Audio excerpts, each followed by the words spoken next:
આપ સૌને જય સ્વામિનારાયણ. તમને બધાને કદાચ ખબર નહીં હોય,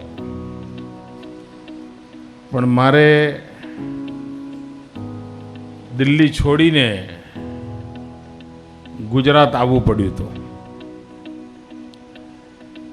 અને મુખ્યમંત્રી બનવું પડ્યું. મુખ્યમંત્રી બનવું પડ્યું તો ભાઈ ધારાસભ્ય બનવું પડે,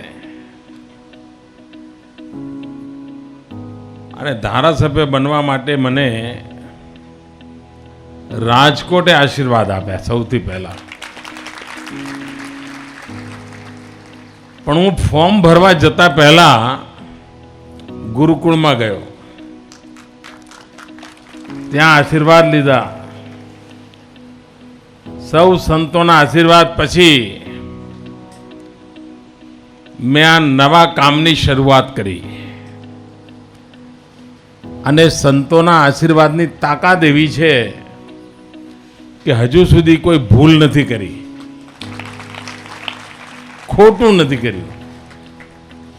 હવે જો મને 5-10 મિનિટના વાસ્તવમાં આટલી તાકાત મળી હોય તો ગુરુકુળમાં ભણનાર તેજસ્વી વિદ્યાર્થીઓને કેટલી તાકાત મળતી હશે.